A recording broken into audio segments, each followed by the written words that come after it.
Queen Elizabeth II, the UK's longest-serving monarch, died on Thursday at Balmoral Castle in Scotland after reigning for 70 years. She was 96.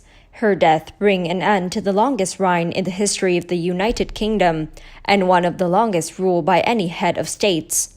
Buckingham Palace said she died at Balmoral Castle, her summer residence in Scotland, where members of the royal family has rushed to her side after her health took a turn for the worse. The Queen enjoyed robust health well into her 90s, although she used a cane in appearance after the death of Philip, her husband of 73 years, in 2021. In October, she was hospitalized for a night in London for tests, and thereafter her public appearance grew scarcer. With the end of Queen Elizabeth's long reign, UK will enter a new era of royalty with her 33-year-old son Charles becoming the monarch. Queen Elizabeth II ascended to the throne on the death of her father on February 6, 1952. While she was in Kenya on a royal tour, she was crowned on June 2, 1953 at Westminster's Abbey, the first ever coronation to be televised. On September 9, 2015, she surpassed the 63 years, 7 months, 2 days, 16 hours, and 23 minutes that her great-great-grandmother Queen Victoria spent on the throne to become the country's longest-reigning monarch in a line dating back to Norman King William, the Conqueror in 1066. When she ascended the throne, Joseph Stalin, Mao Zedong, and Harry Truman were leading Soviet Union, China, and the United States, while Winston Churchill was British Prime Minister. In 7 decades on the throne, Queen Elizabeth II saw 15 British Prime Ministers come and go, from Winston Churchill to Margaret Thatcher to Boris Johnson and to Liz Truss. During her reign, there have been 14 U.S. presidents, all of whom she has met, bear Lyndon Johnson. She also saw 7 popes during her reign. With the death of the Queen, her 73-year-old son Charles automatically became monarch, even though the coronations might not take place for months. It is not known whether he will choose to call himself King Charles III or some other name. Charles' wife Camilla, the Duchess of Cornwall, will be known as Queen Consort, a title that came with Queen Elizabeth II's blessing after years of contention, dating back to the days before she even married Prince Charles. From a new face on the country's stamps and coin to the New World. For the national anthems, Britain will see changes with death of Queen Elizabeth and the accession of her son Charles to the throne.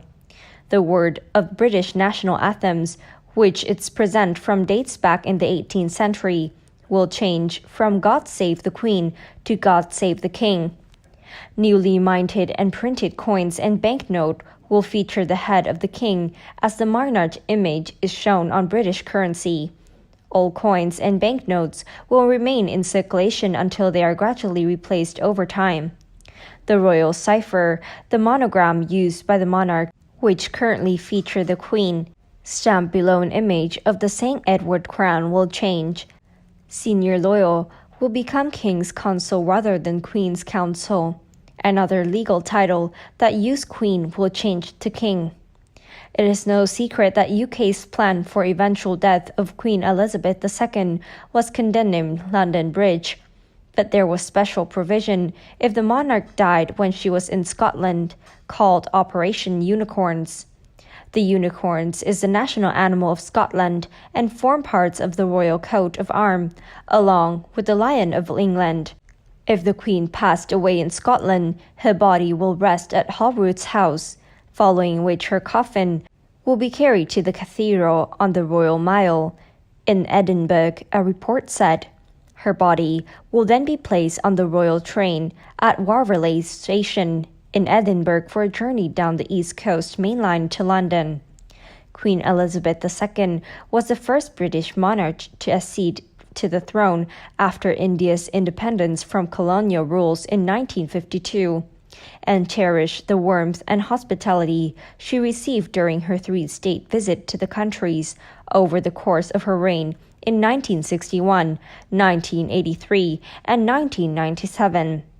During her long life of public duty and protocol, Queen Elizabeth II occasionally shared in her subjects' ordinary life, often during sneaked or staged encounters.